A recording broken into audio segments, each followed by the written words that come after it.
अस्सलाम वालेकुम स्टूडेंट्स। अब हम क्वेश्चन नंबर 5 सॉल्व करेंगे।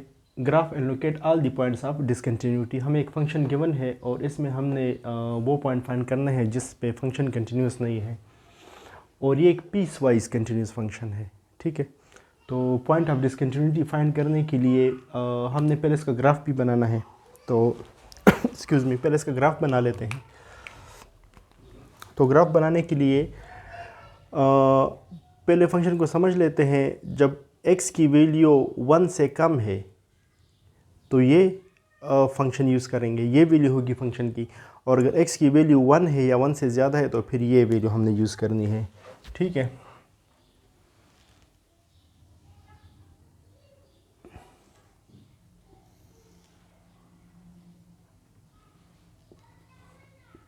तो मेन जो पॉइंट है इसमें ये 1 है हमारे पास।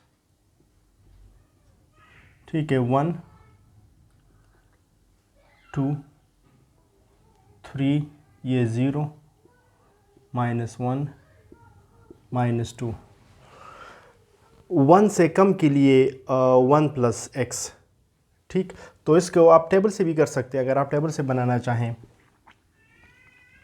ठीक है, तो इसमें आपके पास हो जाएगा x f(x). जब इसमें हम सपोज़ -1 पुट करते हैं यहाँ पे, तो ये क्या हो जाएगा 0। अगर 0 पुट करते हैं तो ये 1 हो जाएगा, और अगर 1 इसमें हम पुट नहीं कर सकते, ठीक है, 1 से कम पुट कर सकते हैं, सपोज़ 0.5 पुट कर लें तो ये क्या हो जाएगा 1.5। ठीक है, अच्छा, और अगर हम 1 पुट करेंगे तो 1 के लिए हमने फिर ये फंक्शन यूज़ करना है 5 - x, क्योंकि जब 1 होगी या 1 से ज़्यादा होगा तो फिर ये होगा, तो इसकी वैल्यू क्या हो जाएगी, वो यहाँ पे 1 पुट करने से 4 हो जाएगी, 2 पुट करने से 3 हो जाएगी, 3 पुट करने से ये 2 हो जाएगी। ठीक है, तो यहाँ पे आप देखें कि -1 पुट करने से वैल्यू क्या आ गई 0, तो हमारे पास जो पॉइंट आ गया है वो ये पॉइंट आ गया है।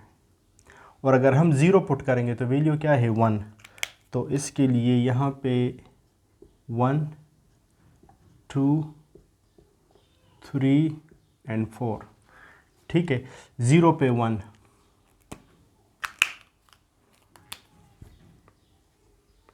और अगर 0.5 है तो इसकी वैल्यू 1.5 है, तो यहाँ पे आ जाएगा। ठीक है, और ये फिर ये स्ट्रेट लाइन बन रहा है क्योंकि एक लीनियर फंक्शन है, तो लीनियर फंक्शन पे ये स्ट्रेट लाइन बन रहा है। इसका जो डिसकंटिन्यूटी पॉइंट है वो है 1 के ऊपर।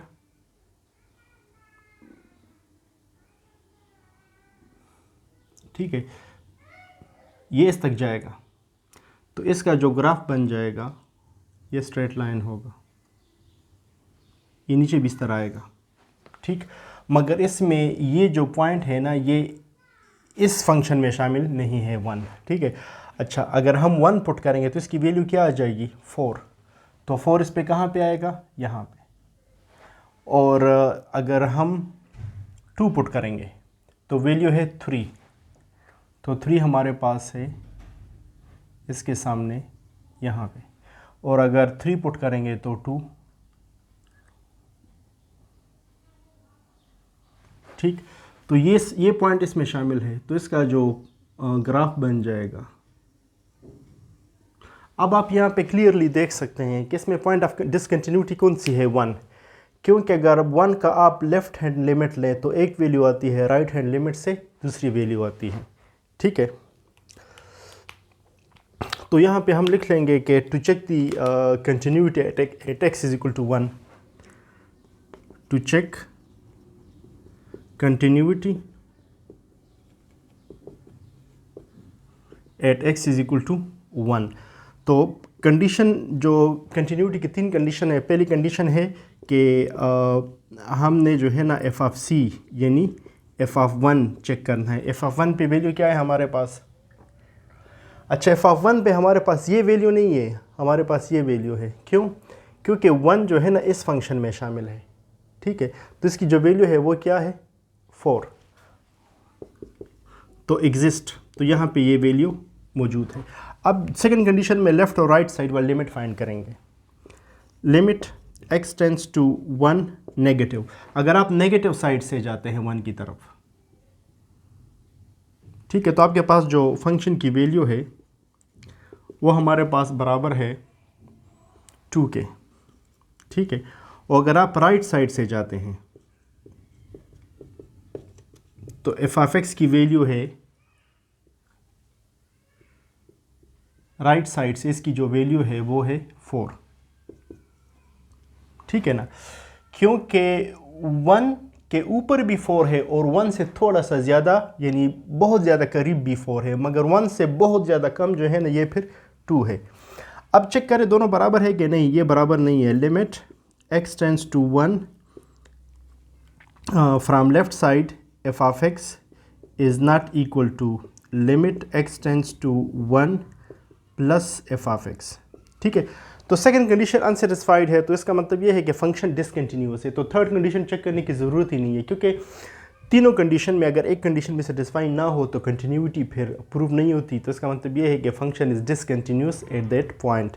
तो हम यहाँ पे लिख सकते हैं कि second condition is not satisfied, second condition is not satisfied. तो हम लिख सकते हैं कि function f of x is discontinuous at x is equal to 1। तो 1 पे फंक्शन कंटिन्यूस नहीं है।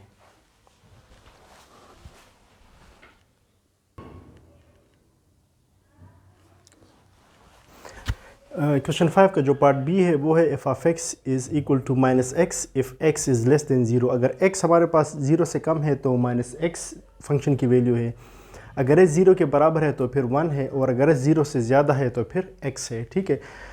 तो इसका टेबल कैसे बनेगा, अगर हम -2 से स्टार्ट करें तो -2 के लिए ये फंक्शन में यूज़ करने, तो माइनस इंटू -2 से क्या आ जाएगा 2, -1 के लिए फिर ये फंक्शन, तो माइनस इंटू -1 से 1। ज़ीरो अगर होगा तो फिर हमने ये वाला फंक्शन यूज़ करना है, जब ज़ीरो होगा तो 1 के बराबर है। और अगर हम 1 पुट करेंगे, 1 मीन्स कि 0 से ज़्यादा है, तो फिर हमने ये पुट करना है। तो x अगर हमने 1 पुट किया तो हमने 1 लिखना है, 2 पुट किया तो 2 आ जाएगा, 3 पुट करेंगे तो 3 हो जाएगा। Excuse me. अच्छा, अब इसका ग्राफ ड्रा करें। तो यहाँ पे देखें -2 पे 2 है, तो इसके सामने एक्सक्यूज़ मी -1 पे 1, 0 पे जो है ना हमारे पास है 1। अच्छा, 0 और इसके दरमियान में ये कैसे आएगा हमारे पास फंक्शन, अगर हम यहाँ पे -0.5 पुट करें तो ये भी 0.5 प्लस 0.5 आ जाएगा, ठीक है। अगर हम ये पुट करेंगे तो फिर इतना आ जाएगा, ठीक है। फिर इधर से ये डायरेक्ट ऊपर जाएगा। अच्छा, अगर हम यहाँ पे 0.1 पुट करें तो फिर ये ऐसे होगा, मतलब ये कि फंक्शन स्ट्रेट इधर आ जाएगा, ठीक है। और अगर हमने यहाँ पे सपोज 0.1 पुट किया तो 0. इधर से ज़्यादा है तो इसका रिजल्ट 0.1 आ जाएगा। तो इसका मतलब ये है कि फंक्शन इधर से इस तरह स्टार्ट होगा। 1 पे क्या आ रहा है 1, 2 पे 2, 3 पे 3, तो स्ट्रेट लाइन बनेगी क्योंकि एक लीनियर फंक्शन है, ठीक है। और ये सीधा ऐसे ही आएगा हमारे पास, ठीक है। मगर यहाँ पे जो है ना ये डायरेक्ट ऊपर, यहाँ पे फंक्शन जो है ना डिसकंटिन्यूअस है इस जगह पे, क्योंकि 0 पे डायरेक्ट वैल्यू इसकी क्या है 1। अब इसकी कंटिन्यूटी चेक करते हैं 0 पे।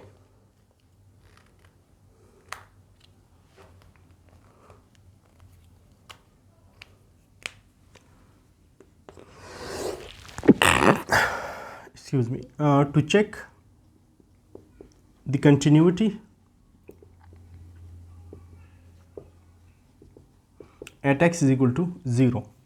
तो पहली कंडीशन क्या है, f of 0 आप चेक करें कि एग्जिस्ट करती है कि नहीं। f of 0 is equal to 1, तो ये पहली कंडीशन सेटिस्फाई होगी, एग्जिस्ट करती है।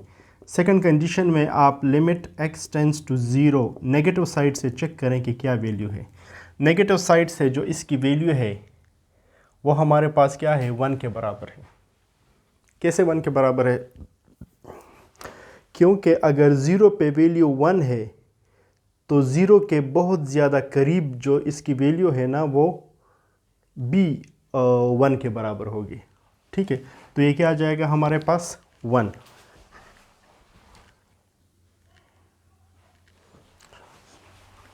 अच्छा, यहाँ पे एक इशू है, यहाँ पे देखे फंक्शन में जंप आ गया है क्योंकि ये स्मूथली स्ट्रेट लाइन आ रही थी और 0 पे पहुँच कर इसमें डायरेक्ट जंप आ गया है। तो इसका जो लेफ़्ट हैंड लिमिट है वो नेगेटिव होगा और राइट हैंड लिमिट इसका पॉजिटिव होगा, और यहाँ पे इसमें जंप की वजह से ये इस पे कंटिन्यूस नहीं होगा। तो हम यहाँ पे लिख लेंगे कि लेफ़्ट हैंड जो लिमिट है और राइट हैंड जो लिमिट है वो बराबर नहीं होंगे। क्यों बराबर नहीं होंगे? क्योंकि इसकी जो लेफ़्ट हैंड लिमिट है वो किस की तरफ जा रही है, वो 0 की तरफ बढ़ रही है। क्योंकि अगर आप बहुत ज़्यादा कम वैल्यू इसमें पुट करें यहाँ पे तो वो किसकी बराबर हो जाएगी, 0 के।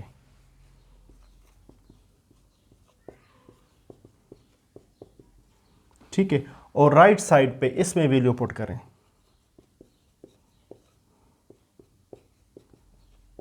यहाँ भी आप चेक करिए 0 की तरफ बढ़ रहा है तो ये 0 हो जाएगा। थर्ड कंडीशन इसकी सेटिस्फाई नहीं हो जाएगी, मतलब इसका ये है कि limit x tends to 0 f of x is equal to 0। मगर थर्ड में जो इसकी इस पॉइंट के ऊपर वैल्यू है वो क्या है, 1। तो limit x tends to 0 f of x is equal to, क्योंकि इसकी जो लिमिट पॉइंट है 0 पे, यानी 0 के बहुत करीब जो इसकी वैल्यू है वो 0 है, मगर 0 के ऊपर इसकी जो वैल्यू है वो 1 है।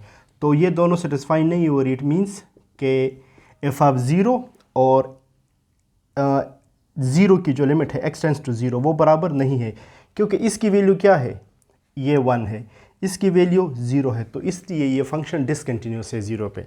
Hints function is discontinuous at 0।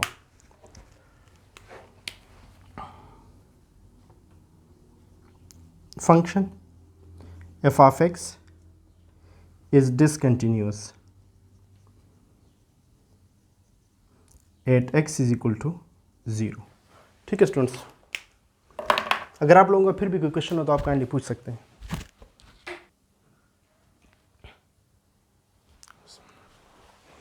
Question 6 में कहते हैं कि personal computer sales person receives a base salary of $1000 per month and a commission of 5% of all sales over $10,000। Over 10,000 का मतलब ये है कि 10,000 सेल पे भी उसे बोनस कमीशन नहीं मिलेगा, 10,000 क्रॉस होने के बाद उसे जो है ना 5% कमीशन मिलेगा।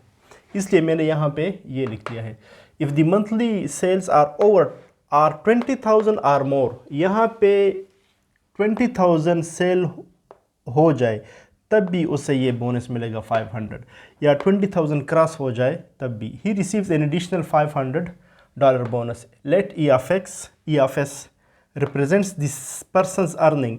ये ई ऑफ एस जो है ना उस सेल पर्सन की अर्निंग है during the month as a function of monthly sales. इसमें जो एस है ये मंथली सेल है और ई ऑफ एस इसकी मंथली, इस सेल्स पर्सन की मंथली इनकम है। तो यहाँ पे आप देखें जो जब सेल इसकी होती है 10,000 या 10,000 से कम, जितनी भी सेल हो उसकी जो सैलरी बेस सैलरी है वो $1,000 ही रहती है। ठीक है,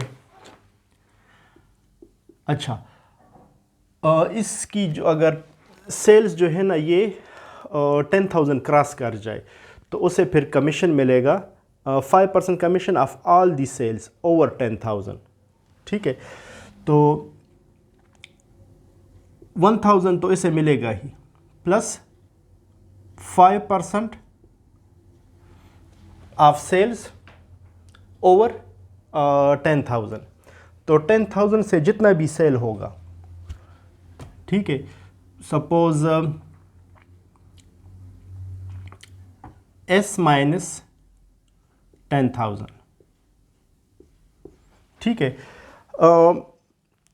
अगर सेल जो है ना 12,000 हो गया तो 12,000 से 10,000 सब्ट्रैक्ट कर ले तो 2,000 पे 5% लगा ले तो उसके साथ ऐड हो जाएगा। और ये कंडीशन किसके लिए है? इफ़ जो सेल है वो हो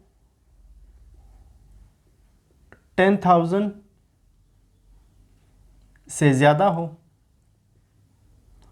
और इसमें 20,000 इंक्लूडेड है, ठीक है। 10,000 से ज़्यादा होना चाहिए, 20,000 इंक्लूडेड है, और ये जो है ना S माइनस 10,000। तो यहाँ पे इस S माइनस 10,000 का मतलब ये है कि सेल्स आफ्टर 10,000 से जितना ज़्यादा सेल होगा उस पे 5% कमीशन मिलेगा। अच्छा, उसके बाद फिर क्या है? If the monthly sales are 20,000 or more, ठीक है, अगर 20,000 या more he receives an additional 5% bonus. अच्छा, एक सेकंड। अच्छा, इसमें थोड़ा सा एक इशू है। इन्होंने कहा है कि if the monthly sales are 20,000 or more, तो 20,000 पे भी इसे 500 मिलेगा। तो यहाँ से 20,000 ख़त्म हो जाएगा, मीन्स कि इसे जो कमीशन मिलेगा वो 10,000 और 20,000 के बीच में होगा, क्योंकि 20,000 पे उसे 500 कमीशन मिलेगा। तो वो यहाँ पे आ जाएगा 1,000 प्लस वो 500 कमीशन भी डाल दे इसमें, और प्लस ये जो 5% कमीशन है वो तो ऑलरेडी इसमें शामिल होगा, वो तो है इसमें 5/100 S minus 10,000 if S is either 20,000 or more than 20,000, ठीक है। तो ये इसका फंक्शन बन गया है। 10,000 या 10,000 पे कम इसकी सिर्फ बेस सैलरी होगी। 10,000 से जो इंक्रीज़ होगा अप टू 20,000, नॉट इंक्लूडिंग 20,000, उस पर फिर इसे 5% कमीशन मिलेगा। मगर कमीशन जो है ना वो 10,000 से ऊपर वाले सेल पे होगा, और जब 20,000 को सेल टच करेगी तो फिर उससे बेस सैलरी प्लस 10,000 से ऊपर पे कमीशन और प्लस 500 बोनस, ठीक है। अब इसको हमने ग्राफ में पुट करना है। अब यहाँ पे देखें, जब ज़ीरो सेल होगी तब भी इसे बेस सैलरी मिलेगी, 5,000 तब भी बेस सैलरी, 10,000 पे भी बेस पे सैलरी, ठीक है। और अगर सेल इससे ज़्यादा हो जाए तो इस पे क्या मिलेगा? इसे कमीशन का इस कौन सा है फिर ये हमने पुट करना है, सही है। तो इस फंक्शन का मतलब क्या है कि यहाँ पे तो हम नहीं लिख सकते, मगर जैसे आइडिया हो गया हमें कि किस तरह है इसके हिसाब। अच्छा, और अगर 20,000 हो जाए, यहाँ पे आप लिख लें, चलो 1,000 प्लस 5% ऑफ क्या हो जाएगा? यहाँ पे जो इंक्रीज़ आ रहा है S माइनस 10,000, ठीक है। और 20,000 पे से क्या मिलेगा? ये सारा सब कुछ 1,500 यहाँ से आ गया, प्लस ये 5% ऑफ S माइनस 10,000, ठीक है। अब इसका हमने ग्राफ बनाना है स्टूडेंट्स। तो ग्राफ के लिए क्या करेंगे हम?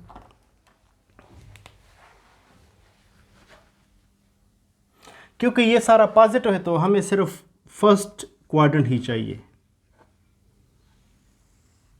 ठीक है। इसकी जो सैलरी है मैक्सिमम ये 2 या 3,000 तक जाएगी ना, 1,000 और फिर 1,500, और यहाँ से अगर इसकी कुछ आ जाए तो 2 या 2,500। तो लेट्स से 1,000, 2,000, 3,000। ये हमारे पास क्या है? ई ऑफ एस, और ये हमारे पास है सेल, ठीक है। और सेल में हमारे पास जो पोर्शन है, सेल्स हमारे पास 30,000 तक हो सकती है, क्योंकि उन्होंने कहा है कि आप ग्राफ बनाए 30,000 तक, ठीक है। तो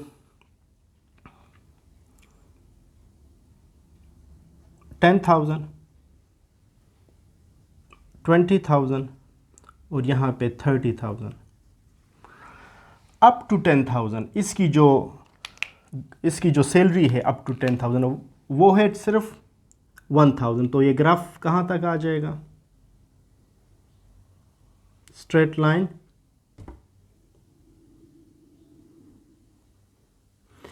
ये 10,000 पे जो इसकी सैलरी होगी वो 1,000 है। अच्छा, जब इस पे इंक्रीज आएगा अप टू 20,000, ठीक है, 20,000 अगर सेल है या 20,000 से कम, तो इस पे अगर 10,000, क्योंकि यहाँ पे आप चेक करें, अगर यहाँ पे आप 20,000 पुट करेंगे तो ये 10,000 आ जाएगा, और 10,000 का जो 5% है वो 500 है, ठीक है, तो ये 1,500 हो जाएगा।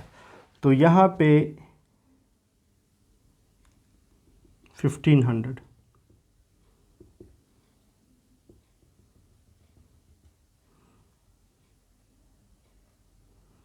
ठीक है, 20,000 पे, सॉरी ये इस पे शामिल नहीं होगा, तो ये इसको आप जो है ना ये इस तरह कर लें और इसको आप स्मूथ एक लाइन बना दें, क्योंकि ग्रेजुअल इंक्रीज आ रहा है यहाँ पे। अच्छा, जब 20,000 होगा तो इसमें 500 कमीशन भी आ जाएगा, ठीक है, तो फिर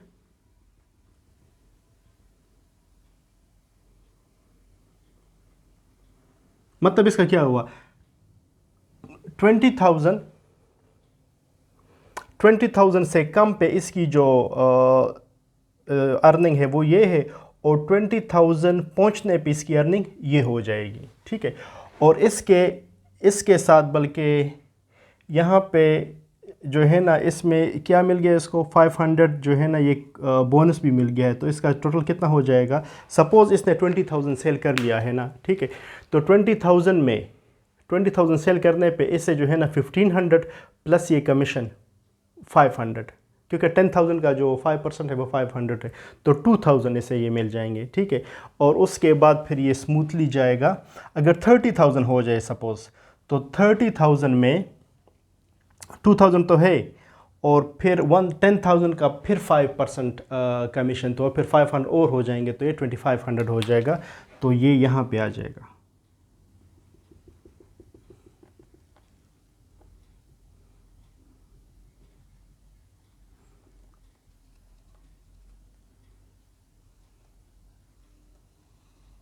ठीक है, तो ये इसका ग्राफ है स्टूडेंट्स, ज़ीरो से लेकर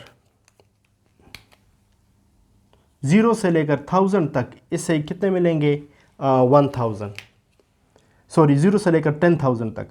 अब 10,000 को क्रॉस करने के बाद इसमें 5% कमीशन भी मिलना स्टार्ट हो जाएगा। 20,000 पहुंचने पे इसे डायरेक्ट 500 का बोनस मिल जाएगा, तो यहाँ पे आप देखिए जंप आ गया है। और फिर 20,000 से लेकर 30,000 तक ये उसी तरीके से इसकी जो है ना इंक्रीज़ आ जाएगी स्मूथ, ठीक है, तो इसका ग्राफ है। अच्छा, और ठीक है, बस पार्ट फर्स्ट में हमने सिर्फ ग्राफ बनाना था इसका।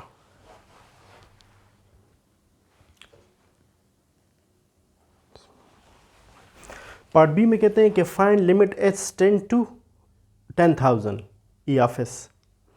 जब सेल 10,000 की तरफ जाएगा, यानी सेल 10,000 की तरफ होगा, तो इसकी अर्निंग कितनी होगी, ठीक है। तो limit S tends to 10,000 E of S is equal to, अब 10,000 के ऊपर तो इसकी अर्निंग 1,000 है। 10,000 से अगर आप लेफ़्ट साइड पे जाते हैं, ठीक है, लेफ़्ट साइड पे बहुत करीब, तब भी जो है ना इसकी अर्निंग क्या है, 1,000। और अगर आप राइट साइड से इसके बहुत ज़्यादा करीब आते हैं, यानी 10,000.000 1,000 फिर 1, तो तब भी इसकी जो अर्निंग है वो 1,000 है। तो इसका जो लिमिट है वो है 1,000, ठीक है। अब और इसका क्या मतलब है, ई ऑफ 10,000, 10,000 के ऊपर, यानी 10,000 सेल करने पे इसे कितनी सैलरी मिलेगी, 1,000, क्योंकि उन्होंने कहा है कि जब 10,000 क्रॉस होंगे तब जो है ना इसे फिर वो मिलेगा, इंक्रीज़ मिलेगा, यानी वो 5% कमीशन मिलेगा। तो यहाँ भी इसका जो वैल्यू है वो है $1,000, ठीक है। अच्छा, इसका जो पार्ट सी है, एक सेकेंड,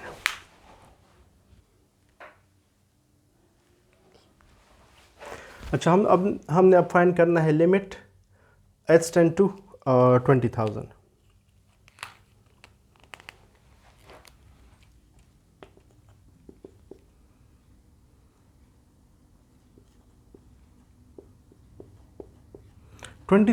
से अगर हम लेफ़्ट साइड से आएंगे, ठीक है, तो इसकी जो वैल्यू है ना वो हमारे पास क्या है 1500। और अगर हम राइट साइड से आएंगे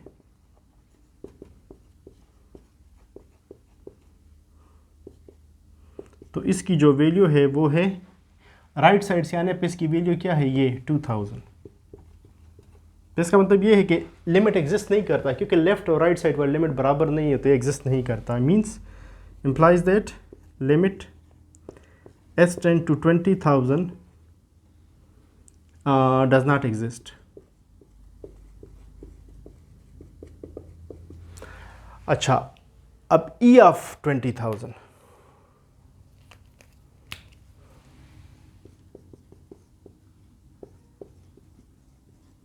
e of 20,000 हमारे पास क्या हो जाएगा, 20,000 के ऊपर जो इसकी अर्निंग है वो है 2000।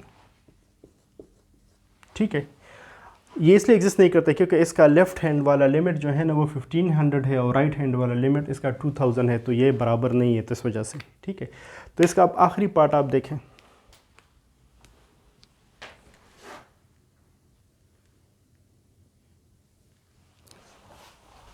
अब हमने चेक करना है कि जो ई अर्निंग जो है, ये फंक्शन जो है ई ऑफ एस, ये कंटिन्यूस है 10,000 पे और 20,000 पे। तो आप चेक करें यहाँ पे कि 10,000 पे ये कंटिन्यूस है, क्योंकि देखें 10,000 पे जो इसकी वैल्यू है 1000, तो इसका लेफ़्ट और राइट साइड वाला लिमिट भी जो है ना वो एग्जिस्ट भी करता है और उसकी वैल्यू भी 1000 के बराबर है। तो हम कह सकते हैं कि E of S is continuous at s is equal to 10,000। ठीक है, क्योंकि 10,000 पे इसकी जो वैल्यू है वो 1000 है और इसका लेफ्ट और राइट साइड वाली लिमिट एग्जिस्ट भी करती है, वो भी 1000 के बराबर है। But E of S is not continuous at s is equal to 20,000। क्यों? क्योंकि 20,000 का जो लेफ्ट हैंड वाला लिमिट है वो 1500 है और राइट साइड वाला जो लिमिट है वो है इसका 2000। तो यहाँ पे फंक्शन डिसकंटिन्यूअस है, तो E of S is not continuous at s is equal to 20,000। ठीक है स्टूडेंट्स, काफ़ी इंटरेस्टिंग क्वेश्चन था। इसमें ये लिमिट पॉइंट काफ़ी अच्छी तरह समझ आ जाते हैं। अगर आप लोगों का फिर भी कोई क्वेश्चन है, आपको कोई बात समझ ना ही होता, तो आप काइंडली कमेंट में पूछ लें। बहुत शुक्रिया।